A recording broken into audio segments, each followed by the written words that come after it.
Hello friends, welcome to my channel.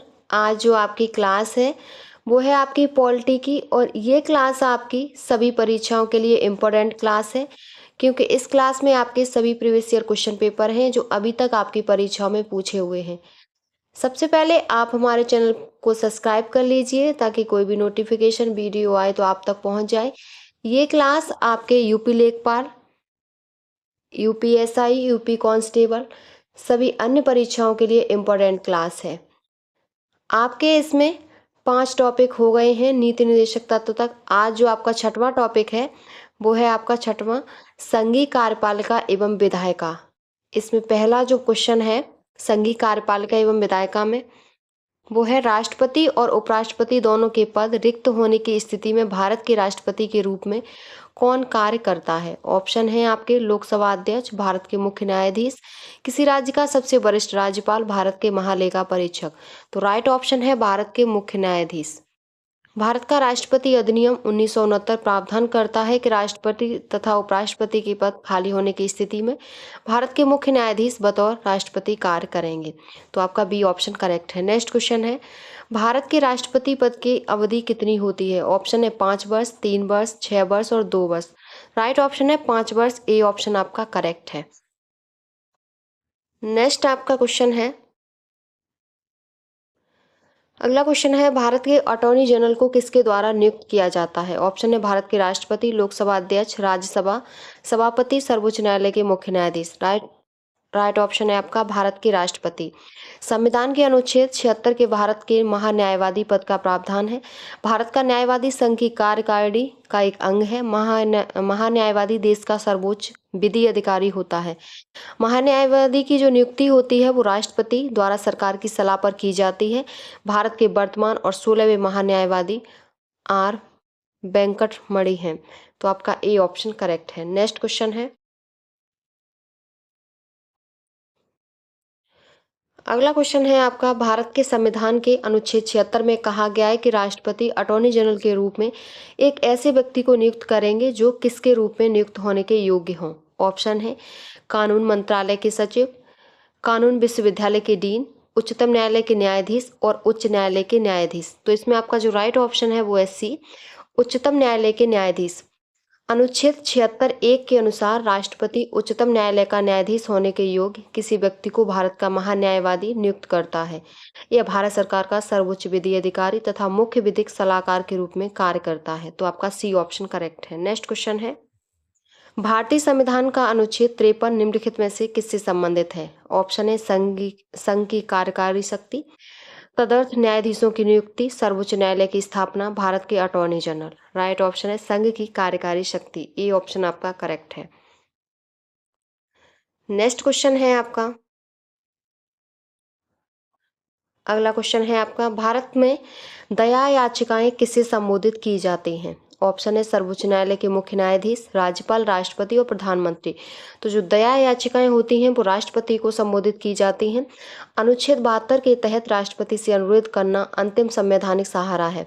राष्ट्रपति के पास किसी भी अपराध के लिए दोषी ठहराए गए किसी भी व्यक्ति की सजा को क्षमा करने, उसे रोकने, विराम देने या कम करने या सजा को निलंबित करने की शक्ति होती है अनुच्छेद 72 के तहत। तो सी ऑप्शन आपका करेक्ट है। नेक्स्ट क्वेश्चन है लोकसभा भंग करने की शक्ति किसके पास है। ऑप्शन है राष्ट्रपति, लोकसभा अध्यक्ष, भारत के मुख्य न्यायाधीश, प्रधानमंत्री। राइट ऑप्शन है आपका ए राष्ट्रपति। लोकसभा को भंग करने की शक्ति राष्ट्रपति के पास होती है। यह शक्ति राष्ट्रपति द्वारा प्रधानमंत्री की सलाह पर ही प्रयोग की जाती है। राष्ट्रपति संसद के किसी भी सदन को बुलाने, स्थगित करने का अधिकार रखते हैं। तो आपका ए ऑप्शन करेक्ट है। नेक्स्ट क्वेश्चन है राष्ट्रीय अनुसूचित जाति आयोग के अध्यक्ष तथा सदस्यों की नियुक्ति कौन करता है। जो आपका राष्ट्रीय अनुसूचित जाति आयोग है उसके अध्यक्ष और सदस्यों की नियुक्ति कौन करता है। तो आपके ऑप्शन है भारत के राष्ट्रपति, भारत का प्रधानमंत्री, केंद्रीय सामाजिक न्याय एवं अधिकारिता मंत्री, भारत के मुख्य न्यायाधीश। इसमें आपका ऑप्शन सही होगा राष्ट्रपति। जो राष्ट्रीय अनुसूचित जाति आयोग है उसके अध्यक्ष और सदस्यों की जो नियुक्ति करता है वो राष्ट्रपति करता है। और भारत के संविधान का अनुच्छेद 338 इस आयोग से संबंधित है और राष्ट्रीय अनुसूचित जाति आयोग संविधान के अंतर्गत एससी के लिए प्रदान किए गए सुरक्षा उपायों के विषय में सभी मुद्दों की निगरानी और जांच करना, एससी के अधिकारों और सुरक्षा उपायों से वंचित करने से संबंधित शिकायतों में पूछताछ करना आदि इसके कार्य होते हैं। तो आपका ए ऑप्शन करेक्ट है, भारत के राष्ट्रपति। नेक्स्ट क्वेश्चन है आपका, आर्थिक मामलों पर मंत्रिमंडलीय समिति का अध्यक्ष कौन होता है, जो आर्थिक क्षेत्र में सरकारी गतिविधियों का निर्देशन और समन्वय करता है। ऑप्शन है केंद्रीय वित्त मंत्री, भारत के प्रधानमंत्री, भारत सरकार के मुख्य आर्थिक सलाहकार, केंद्रीय वाणिज्य और व्यापार मंत्री। राइट ऑप्शन है बी, भारत के प्रधानमंत्री। आर्थिक मामलों पर मंत्रिमंडलीय समिति का अध्यक्ष भारत के प्रधानमंत्री होता है, जो आर्थिक क्षेत्र में सरकारी गतिविधियों का निर्देशन और समन्वय करता है। सीसीई समय समय पर आर्थिक स्थितियों की समीक्षा करती है और यह मूल्य नियंत्रण, एफडीआई, सार्वजनिक क्षेत्र के उपक्रमों आदि पर महत्वपूर्ण आर्थिक निर्णय लेता है। तो आपका बी ऑप्शन करेक्ट है। नेक्स्ट क्वेश्चन है, नवनिर्वाचित लोकसभा की बैठक की अध्यक्षता करने के लिए स्पीकर प्रोटेम कुछ समय के लिए स्पीकर की नियुक्ति कौन करता है। भारत के मुख्य न्यायाधीश, भारत के प्रधानमंत्री, भारत के राष्ट्रपति और राज्यसभा के सभापति। राइट ऑप्शन है भारत के राष्ट्रपति इसकी नियुक्ति करते हैं। प्रोटेम स्पीकर सदन का सबसे वरिष्ठ सदस्य होता है, जो स्पीकर और डिप्टी स्पीकर की नियुक्ति नहीं होने तक सदन की कार्यवाही संचालित करता है। राष्ट्रपति अल्पकाल के लिए प्रोटेम स्पीकर की नियुक्ति करता है। इसका मुख्य कार्य नए सदस्यों को शपथ दिलाना तथा लोकसभा की प्रथम बैठक की अध्यक्षता करना होता है। तो आपका सी ऑप्शन करेक्ट है। नेक्स्ट क्वेश्चन है आपका, अगला क्वेश्चन है, भारतीय संविधान के संदर्भ में भारत के महान्यायवादी की पदावधि क्या है। ऑप्शन है 3 वर्ष, 5 वर्ष, 2 वर्ष, कोई निश्चित अवधि नहीं। तो इसमें जो आपका राइट ऑप्शन होगा,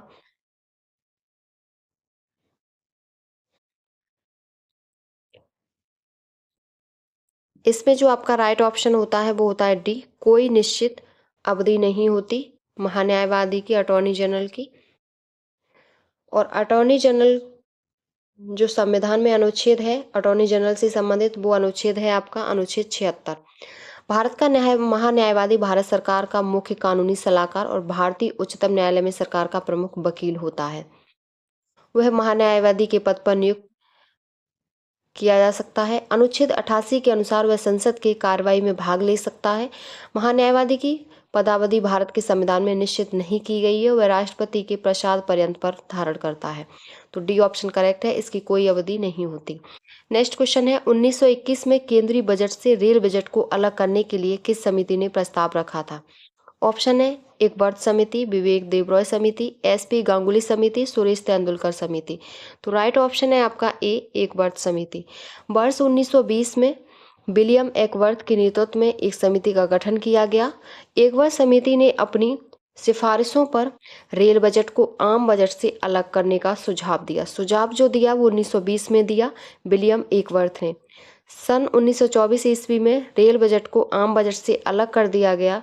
21 सितंबर 2016 को केंद्रीय मंत्रिमंडल द्वारा सामान्य बजट के साथ रेल बजट को मिला दिया गया। ये ऑप्शन आपका करेक्ट है। नेक्स्ट क्वेश्चन है आपका, गणपूर्ति या कोरम पूरा करने के लिए राज्यसभा में कितने सदस्य या पीठासीन अधिकारी सहित मौजूद होने चाहिए। ऑप्शन है 25, 50, 55 और 75। तो राइट ऑप्शन है 25 सदस्य। संविधान के अनुच्छेद 100 के तहत संसद के किसी भी सदन की बैठक का गठन करने के लिए गणपूर्ति सदन के कुल सदस्यों की संख्या का 10वां हिस्सा होना चाहिए। यदि सदन की बैठक के दौरान किसी भी समय गणपूर्ति नहीं होती है तो सभापति या उस रूप में कार्य करने वाले व्यक्ति का यह कर्तव्य होगा कि वह सदन को स्थगित कर दें या बैठक को गणपूर्ति होने तक स्थापित कर दें। राज्यसभा की कुल सदस्यता 245 है, इसीलिए 25 सदस्यों की उपस्थिति इसकी बैठक के गठन के लिए पर्याप्त गणपूर्ति है। और इसी तरह लोकसभा में भी गणपूर्ति के लिए 55 सदस्य होने चाहिए। तो ए ऑप्शन करेक्ट है, 25 सदस्य। नेक्स्ट क्वेश्चन है आपका, भारतीय संसदीय समूह का पदेन अध्यक्ष कौन होता है, जो भारत की संसद और विश्व की विभिन्न संसदों के बीच एक कड़ी है। ऑप्शन है भारत के प्रधानमंत्री, संसदीय मामलों के केंद्रीय मंत्री, राज्यसभा के सभापति और लोकसभा अध्यक्ष। तो राइट ऑप्शन है डी, लोकसभा अध्यक्ष होते हैं। भारतीय संसदीय समूह का पदेन अध्यक्ष लोकसभा अध्यक्ष होता है, जो भारत की संसद और विश्व की विभिन्न संसदों के बीच एक कड़ी है। भारतीय संसदीय समूह की स्थापना 1949 में संविधान सभा द्वारा 16 अगस्त 1948 को पारित एक प्रस्ताव के बाद की गई थी। डी ऑप्शन करेक्ट है। नेक्स्ट क्वेश्चन है, क्षेत्रीय परिषद के सर्वमान्य अध्यक्ष कौन होते हैं? ऑप्शन है केंद्रीय गृह मंत्री, भारत के राष्ट्रपति, राज्य के राज्यपाल और भारत के प्रधानमंत्री। राइट ऑप्शन है आपका एक, केंद्रीय गृह मंत्री। क्षेत्रीय परिषद के सर्वमान्य अध्यक्ष केंद्रीय गृह मंत्री होते हैं और क्षेत्रीय परिषद एक वैधानिक निकाय है जिसे 1956 के राज्य पुनर्गठन अधिनियम द्वारा स्थापित किया गया। यह अधिनियम पूरे देश को 5 क्षेत्रों में विभाजित किया: उत्तरी क्षेत्रीय परिषद, केंद्रीय क्षेत्रीय परिषद, पूर्वी क्षेत्रीय, पश्चिमी आंचलिक परिषद और दक्षिणी क्षेत्रीय परिषद। और उत्तर पूर्वी आंचलिक परिषद को संसद के 1971 एक्ट द्वारा बनाया गया। मूल रूप से 5 क्षेत्रीय परिषद का गठन किया गया था, लेकिन वर्तमान में 6 कार्य कर रहे हैं। चंडीगढ़, दिल्ली, दादर और नागर हवेली, दमन-दीव और पुडुचेरी को भी क्षेत्रीय परिषद में शामिल किया गया है। तो आपका ए ऑप्शन करेक्ट है। नेक्स्ट क्वेश्चन है आपका,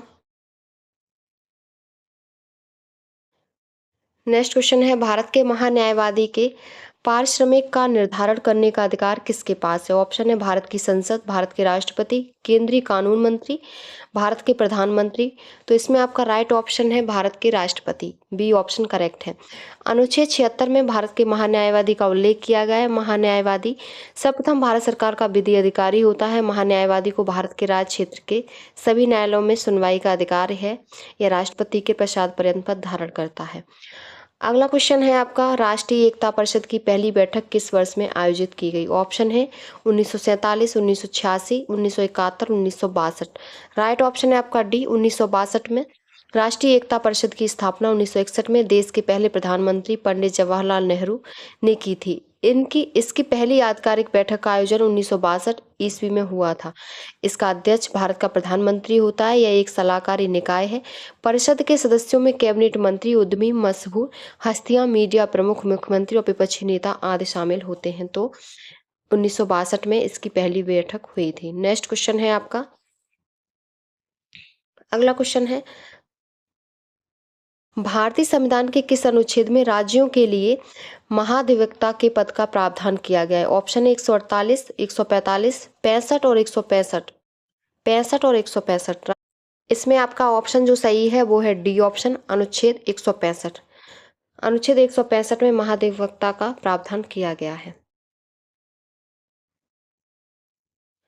राज्यपाल द्वारा महाधिवक्ता की नियुक्ति की जाती है। राज्य का सर्वोच्च विधि अधिकारी महाधिवक्ता होता है। महाधिवक्ता राज्यपाल के प्रसाद पर्यंत पर कार्य करता है। तो आपका डी ऑप्शन करेक्ट है। नेक्स्ट क्वेश्चन है, भारत के उपराष्ट्रपति का चुनाव करने वाले निर्वाचक मंडल में निम्नलिखित में से कौन शामिल होते हैं? ऑप्शन है आपके, इसमें आपका जो ऑप्शन सही है वो संसद के दोनों सदनों के निर्वाचित तथा मनोनीत सभी सदस्य। डी ऑप्शन आपका करेक्ट है।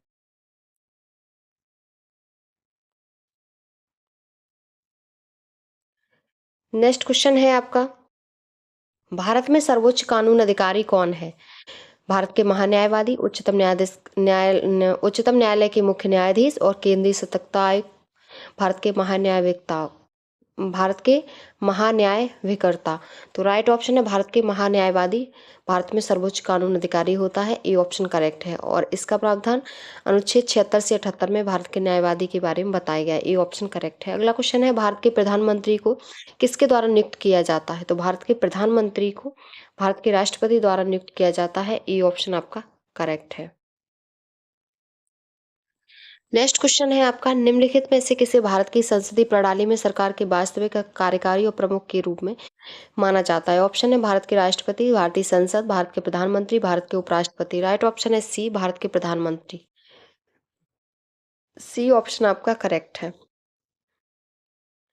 नेक्स्ट क्वेश्चन है, निम्नलिखित समितियों में से किसके निर्वाचित सदस्य केवल लोकसभा से होते हैं? ऑप्शन है लोक उपक्रम समिति, प्राक्कलन समिति, सरकारी आश्वासनों संबंधी समिति, लोक लेखा समिति। राइट ऑप्शन है प्राक्कलन समिति। प्राक्कलन समिति का गठन जॉन मथाई की सिफारिश 1950 ईस्वी में किया गया। मूलतः इसे 25 सदस्य थे, लेकिन 1956 में इसके सदस्यों की संख्या बढ़ाकर 30 कर दी गई। तो बी ऑप्शन करेक्ट है। नेक्स्ट क्वेश्चन है, 17वें आम चुनाव में लोकसभा में कितनी महिलाएं निर्वाचित हुई? ऑप्शन है 158, 100, 78 और 200। तो राइट ऑप्शन है 78। 17वें आम चुनाव में लोकसभा में 78 महिलाएं निर्वाचित हुई। सी ऑप्शन आपका करेक्ट है। नेक्स्ट क्वेश्चन है, अगला क्वेश्चन है, निम्नलिखित में से किसे सरकार के संसदीय स्वरूप के रूप में भी जाना जाता है? ऑप्शन है उत्तरदायी शासन, सरकार का निरंकुश रूप, सरकार का अध्यक्षीय रूप, राजशाही सरकार। राइट ऑप्शन है उत्तरदायी शासन। ए ऑप्शन करेक्ट है। संसदीय सरकार को उत्तरदायी सरकार भी कहते हैं। इसमें कार्यपालक शक्तियां एक मंत्रिमंडल में निहित होती हैं। इसे मंत्रिमंडल सरकार भी कहा जाता है। संसदीय सरकार शासन की वह प्रणाली है जिसमें कार्यपालिका अपने कार्यों के लिए संसद के प्रति उत्तरदायी होती है। तो ए ऑप्शन करेक्ट है। अगला क्वेश्चन है, गणिपूर्ति या कोरम पूरा करने के लिए लोकसभा में कितने सदस्यों को उपस्थित होना चाहिए? 75, 55, 25 और 50। तो राइट ऑप्शन है आपका बी 55। लोकसभा में 55 सदस्य का उपस्थित होना चाहिए और राज्यसभा में 25 सदस्य। तो बी ऑप्शन करेक्ट है। नेक्स्ट क्वेश्चन है, किस संवैधानिक पदाधिकारी को सार्वजनिक कोष का संरक्षक कहा जाता है? ऑप्शन है भारत के महान्यायवादी, भारत के नियंत्रक एवं महालेखा परीक्षक, भारत के प्रधानमंत्री और केंद्रीय वित्त मंत्री। तो राइट ऑप्शन है भारत के नियंत्रक एवं महालेखा परीक्षक। बी ऑप्शन करेक्ट है। इसे सार्वजनिक कोष का संरक्षक भी कहा जाता है। नेक्स्ट क्वेश्चन है आपका, भारतीय संविधान के अनुच्छेद 148 के अंतर्गत स्थापित वह कौन सा प्राधिकरण है जो भारत सरकार के सभी प्राप्तियों और व्यय की लेखा परीक्षा करता है? तो इसमें आपके ऑप्शन है केंद्रीय जांच ब्यूरो सीबीआई, केंद्रीय सतर्कता आयोग, भारत के नियंत्रक एवं महालेखा परीक्षक सीएजी, लोकायुक्त। तो राइट ऑप्शन है सीएजी। सी ऑप्शन करेक्ट है। अगला क्वेश्चन है, भारत के नियंत्रक और महालेखा परीक्षक की नियुक्ति करते हैं, कौन करता है? राष्ट्रपति, प्रधानमंत्री, विपक्ष के नेता, वित्त मंत्री। तो राइट ऑप्शन है राष्ट्रपति कैग की नियुक्ति करते हैं। ए ऑप्शन करेक्ट है। अगला क्वेश्चन है, लोकसभा के प्रथम अध्यक्ष कौन थे? ऑप्शन है जीवी मावलंकर, हुकुम सिंह, बलराम भगत, अनंत शयनम अयंगर। तो राइट ऑप्शन है जीवी मावलंकर। लोकसभा के प्रथम अध्यक्ष जीवी मावलंकर। इनका कार्यकाल 15 मई 1952 से 27 फरवरी 1956 तक था। जीवी मावलंकर का पूरा नाम था गणेश वासुदेव मावलंकर। तो आपका ए ऑप्शन करेक्ट है। नेक्स्ट क्वेश्चन है, अगला क्वेश्चन है, लोकसभा के अध्यक्ष और राज्यसभा के अध्यक्ष के वेतन और भत्ते कहाँ से लिए जाते हैं? ऑप्शन है भारत की आकस्मिक निधि से, भारत का समेकित कोष, भारत के सार्वजनिक खाता, भारतीय रिजर्व बैंक। राइट ऑप्शन है बी भारत का समेकित कोष। बी ऑप्शन आपका करेक्ट है, भारत का समेकित कोष। लोकसभा के अध्यक्ष और राज्यसभा के सभापति के वेतन और भत्ते भारत के समेकित कोष से दिए जाते हैं। भारत का समेकित कोष एक ऐसा कोष है जहां राजस्व, ऋणों के पुनर्भुगतान आदि के रूप में भारत सरकार की ओर से प्राप्त सभी धनराशि जमा की जाती है। धन संसद के अनुमोदन से ही इस कोष से खर्च किया जा सकता है। संविधान के अनुच्छेद 266 एक में समेकित निधि का वर्णन है। तो बी ऑप्शन आपका करेक्ट है। नेक्स्ट क्वेश्चन है आपका, भारतीय संविधान के तहत भारत की संसद में राज्यसभा, लोकसभा और क्या शामिल हैं? ऑप्शन है भारत के राष्ट्रपति, मंत्रिमंडल सचिव, भारत के उपराष्ट्रपति, महान्यायवादी। तो ऑप्शन है आपका ए भारत के राष्ट्रपति। भारतीय संविधान के तहत भारत की संसद में राज्यसभा, लोकसभा और भारत के राष्ट्रपति शामिल हैं। ए ऑप्शन आपका करेक्ट है। नेक्स्ट क्वेश्चन है आपका, नेक्स्ट क्वेश्चन है, भारत सरकार द्वारा प्रथम परिसीमन आयोग किस वर्ष गठित किया गया? तो परिसीमन आयोग का गठन किस वर्ष हुआ? तो ये 1952 में हुआ। 1952 में परिसीमन आयोग का गठन हुआ। और भारत में ऐसे परिसीमन आयोग का गठन 4 बार किया जा चुका है। और परिसीमन आयोग का जो प्रावधान है वो अनुच्छेद 82 में है। तो पहला जब हुआ तो 1952 में हुआ, दूसरा 1963 में हुआ 1962 के अधीन, तीसरा 1973 में हुआ 1973 में परिसीमन आयोग एक्ट 1972 के अधीन, 2002 में परिसीमन आयोग एक्ट 2002 के अधीन। 4 बार हुआ है। अगला क्वेश्चन है, भारत के राष्ट्रपति का चुनाव लड़ने की न्यूनतम आयु कितनी होनी चाहिए? कम से कम भारत के राष्ट्रपति की आयु क्या होनी चाहिए चुनाव लड़ने के लिए? ऑप्शन है 30 वर्ष, 35 वर्ष, 50 वर्ष और 45 वर्ष। तो राष्ट्रपति की उम्र होनी चाहिए वो 35 वर्ष कम से कम होनी चाहिए। बी ऑप्शन आपका करेक्ट है।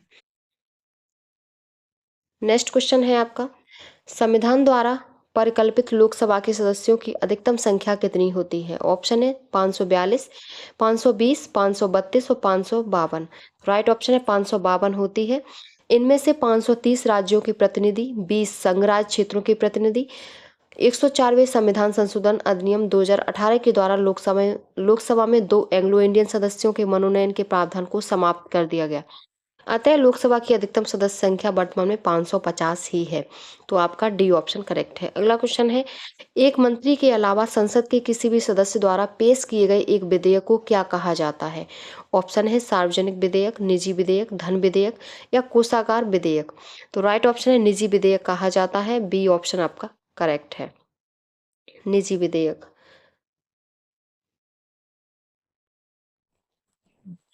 संसद में प्रस्तुत विधेयकों को 4 भागों में बांटा गया है। पहला है साधारण विधेयक, धन विधेयक, वित्त विधेयक और संविधान संशोधन विधेयक। नेक्स्ट क्वेश्चन है आपका, संघ लोक सेवा आयोग के अध्यक्ष और अन्य सदस्यों की सेवा शर्तें कौन निर्धारित करता है? ऑप्शन है आपके भारत की संसद, उच्च न्यायालय के मुख्य न्यायाधीश, भारत के प्रधानमंत्री, भारत के राष्ट्रपति। तो आपका ऑप्शन सही है, भारत के राष्ट्रपति। अनुच्छेद 312 के तहत संसद को संघ एवं राज्य के लिए अखिल भारतीय सेवाएं बना सकती हैं। अनुच्छेद 315 के तहत संघ एवं राज्य लोक सेवा आयोग के गठन का प्रावधान है। तो डी ऑप्शन आपका करेक्ट है। नेक्स्ट क्वेश्चन है आपका, नेक्स्ट क्वेश्चन है, राज्यसभा के सदस्य के रूप में चुने जाने के लिए किसी व्यक्ति की न्यूनतम आय कितनी होनी चाहिए? तो राज्यसभा के लिए जो न्यूनतम आय है वो कितनी है? ऑप्शन है आपके 35 वर्ष, 25, 30 और 21। तो राइट ऑप्शन है 30 वर्ष। राज्यसभा के सदस्य होने के लिए 30 वर्ष होनी चाहिए और लोकसभा का सदस्य बनने के लिए न्यूनतम आय 25 वर्ष होनी चाहिए और राज्य की विधानसभा का सदस्य बनने के लिए 25 वर्ष और राज्य की विधान परिषद का सदस्य बनने के लिए न्यूनतम आय 30 वर्ष होनी चाहिए। तो सी ऑप्शन करेक्ट है। नेक्स्ट क्वेश्चन है, संसद के दोनों सदनों की संयुक्त बैठक बुलाने का अधिकार किसके पास है? ऑप्शन है लोकसभा अध्यक्ष, भारत के राष्ट्रपति, भारत के प्रधानमंत्री, भारत के उपराष्ट्रपति। राइट ऑप्शन है भारत के राष्ट्रपति के पास ये अधिकार है कि संसद के दोनों सदनों की संयुक्त बैठक बुलाने का। बी ऑप्शन करेक्ट है। नेक्स्ट क्वेश्चन है आपका, प्रथम राज्यसभा का गठन किस वर्ष किया गया था? प्रथम राज्यसभा का गठन 1952 में किया गया था। 3 अप्रैल 1952 को किया गया। इसकी पहली बैठक 13 मई 1952 को हुई थी। तो आपका ए ऑप्शन करेक्ट है। नेक्स्ट क्वेश्चन है आपका, भारत में किसी दूसरे देश के साथ युद्ध की घोषणा करने का अधिकार किसके पास है? ऑप्शन है राष्ट्रपति, प्रधानमंत्री, रक्षा मंत्री। तो इसमें जो आपका सही है वो है आपका केवल राष्ट्रपति के पास है। पी सही है, तो केवल बी ऑप्शन आपका करेक्ट है। नेक्स्ट क्वेश्चन है, राष्ट्रपति और उपराष्ट्रपति के चुनाव के संबंध में चुनाव याचिका को किसके समक्ष दायर किया जा सकता है? ऑप्शन है निर्वाचन आयोग, राष्ट्रपति, उच्च न्यायालय, सर्वोच्च न्यायालय।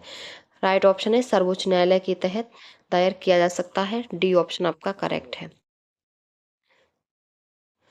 नेक्स्ट क्वेश्चन है आपका, नीलम संजीव रेड्डी के कार्यकाल के बाद भारत के राष्ट्रपति कौन बने? ऑप्शन है फखरुद्दीन अली अहमद, बराहगिरी वेंकटगिरी, ज्ञानी जेल सिंह और मोहम्मद हिदायतुल्लाह। तो राइट ऑप्शन है ज्ञानी जेल सिंह। नीलम संजीवा रेड्डी के कार्यकाल के बाद भारत के राष्ट्रपति ज्ञानी जेल सिंह बने और इनका कार्यकाल 1982 से 1987 तक रहा। ये भारत के 7वें राष्ट्रपति थे। इन्हें ब्लू स्टार ऑपरेशन एवं इंदिरा गांधी की हत्या जैसी दुर्भाग्यपूर्ण परिस्थितियों से गुजरना पड़ा। सी ऑप्शन करेक्ट है। नेक्स्ट क्वेश्चन है, भारत का संविधान भारत के महान्यायवादी की नियुक्ति का अधिकार किसको देता है? ऑप्शन है प्रधानमंत्री, राष्ट्रपति, मुख्य न्यायाधीश और राज्यसभा। तो राइट ऑप्शन है आपका बी, राष्ट्रपति को देता है। महान्यायवादी का उल्लेख भारतीय संविधान का अनुच्छेद 76 में दिया गया है और ये भारत सरकार का प्रथम विधि अधिकारी होता है। यह राष्ट्रपति के प्रसाद पद धारण करता है। तो बी ऑप्शन आपका करेक्ट है। ये आपकी आज की क्लास कंप्लीट हो गई। ये क्लास आपकी सभी परीक्षाओं के लिए मोस्ट इम्पॉर्टेंट क्लास है। इसमें आपके सभी प्रीवियस ईयर क्वेश्चन पेपर हैं जो अभी तक पूछे हुए हैं। अगर आपको हमारी वीडियो पसंद आई हो तो प्लीज़ चैनल को like, subscribe, share and comment करें।